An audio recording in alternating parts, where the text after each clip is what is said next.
Welcome to Art with Mrs. Cap. So in this episode, we're going to be looking at realism. Realism is a period of art history, primarily in Europe, but it also spread to other areas. But we're going to be taking a look at realism and what it is and what it means for art history. All right, so what is realism? Realism in general terms is a 19th century style of painting that was the painting of modern life. So think of it like our cameras and smartphones today. TikTok, Instagram Reels, all those kinds of things. It created a snapshot of real life, which is where the term realism came from. It wasn't realism in the sense that it was realistic, where it looked like a photograph, but it was realism in the sense that it showed real life events happening. It wasn't a posed or a staged thing. It was being in the moment and painting what you saw. All right, breaking tradition. The Royal Academy supported the age-old belief that art should be instructive, morally uplifting, refined, inspired by the classic tradition, a good reflection of national culture.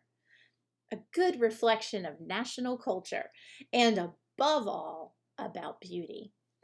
Trying to keep young 19th century artists' eyes on the past became an issue. They began to rebel against those ideas and those traditions. And the world was changing so rapidly at this time that some artists wanted their work about their contemporary environment, about themselves, about their own perspectives of life. In short, they believed the modern era deserved to have a modern art. The modern era begins with the Industrial Revolution in the late 18th century. Clothing, food, heat, light, and sanitation are a few of the basic areas that modernized the 19th century. Transportation was faster, getting things done got easier, shopping in the new department stores became an adventure, and people developed a sense of leisure time. So entertainment businesses grew. This is all part of that Industrial Revolution, and it spills into art and art, artists wanting to modernize art and not just reflect on doing it the way it's always been done, because that's the way we do it.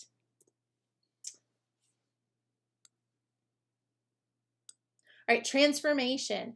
In Paris, the city was transformed from a medieval warren of streets to a grand urban center with wide boulevards, parks, shopping districts, multi-class dwellings, so that the division of class, might be from floor to floor, the rich on the lower floors and the poor on the upper floors in one building instead of by neighborhood. So before then you had, the arrondissement, which is what they would call like an area, a neighborhood in Paris. They still call them that. You have like the 14th arrondissement, and that kind of thing. But traditionally, classes were divided by neighborhoods. And we even see that, here in the places that we live. We see some of that too, where you have certain areas are, where the rich people live, and this is where the middle class people live, and so forth. And so there's that division of class by location. Here we see multi-class dwellings. So in the same building, you have multiple classes of people dwelling in the same, neighborhood. They were just divided by how high up in the building they were. So of course it's kind of flipped. Like now, usually your penthouse suite, which is at the top of a building, that's where your rich people are. But at this time, there weren't, necessarily like elevators and those kinds of things. And so if the richer you were, the closer to the ground you were, and the poorer you were, the higher up you were. You had more steps. You had to carry all of your stuff up. So now instead of being divided by neighborhoods, they're divided by floors, but they're all in the same location. So this is influencing things. People are starting to interact and integrate with people that they wouldn't have 100 years earlier. So modern life was about social mixing, social mobility, frequent journeys from city to the country and back, and a generally faster pace, which was accelerated, ever since this whole thing started.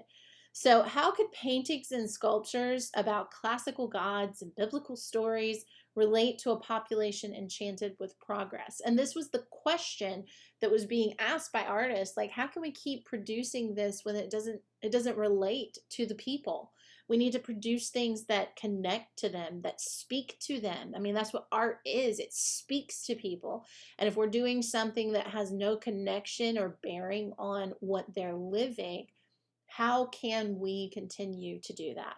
So this is that question that's developing, and causes this evolution in art, this huge jump in art.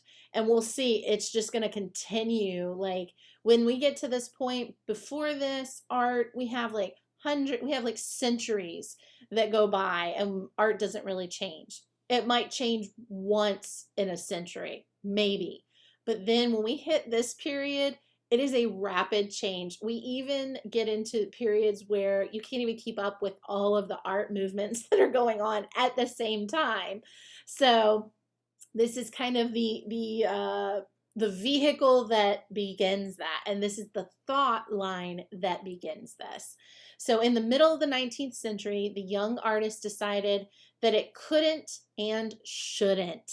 So in 1863, the poet and art critic Charles Baudelaire published an essay entitled The Painter of Modern Life, which declared that an artist must be of his or her own time. Gustav Corbei.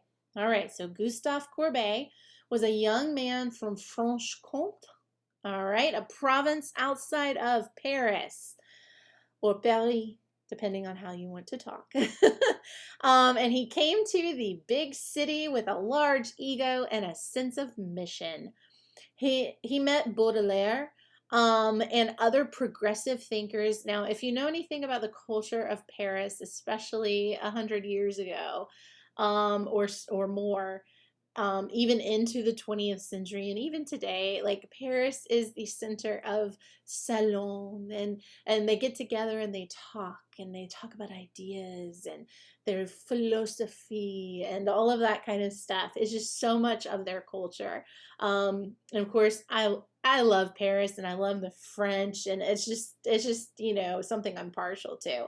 It's like one of my favorite places. But that's so much a part of their culture, is that thinking and getting together and, talking and all that kind of stuff. So you have all these progressive thinkers. Within the first, few years of his time in Paris and making Paris his home, he's getting into these circles, and that kind of fuels him. So then he set himself up as the new, the leader for this new art form, realism, history painting about real life. And he believed that if he could not see something, he should not paint it. So, like we said, prior to this, a lot of stuff was, you had models and you positioned them and you used them to develop art, or, those kinds of things. It was like set. You set something up and posed it, and then captured it on a painting. But he, when getting with these philosophers and all these people that kind of sit around and think and talk and have these progressive ideas, he believes art shouldn't be created if you can't, like, see it, and it's not something that you see and like, you need to create art from what you know. All right, so he decided that his art should have a social consciousness that would awaken the self-involved Parisian to contemporary concerns, the good, the bad, and the ugly. So he's kind of fusing art with the social conscience. We touch on that some in previous movements. There is some element of that, like moral dilemma in Baroque art and that kind of thing. But this is where it's really becoming a main key ingredient of modern art. And this becomes the heartbeat of modern art even today. is speaking to social change, social issues, social concerns, social conscience, like those things that some people may not want to think about, and fusing that into your art. Eduard Monet, not to be confused with Claude Monet. All right, so Manet with an A, not Monet with an O. He was born in Paris, France in 1832, and he lived in Paris until his death in 1883. Edouard Manet grew up in a wealthy family in Paris, France. His father wanted Edward would be the English equivalent of that. He wanted Edouard to become a lawyer, and he had no interest in the law. He only wanted to work at being an artist. Edward finally agreed to join the Navy as a compromise, but he soon left the Navy as a failure. When he turned 18, Edouard began to study art under the teaching of the painter Thomas Couture. Over the next few years, he also traveled to places like Florence, Rome, Netherlands, and Germany to study classical works of art. Part of his training was to copy the works of the masters, and this is a typical practice for art. We even do that, in our classes. We kind of practice copying the masters or emulating them in some way because you learn skills that way. It's an important part of that process. But coming from a wealthy family, Edward didn't have to struggle to pay the bills like some of his other young fellow artists. He often helped his friends out, and he was generous with his money. So, there is that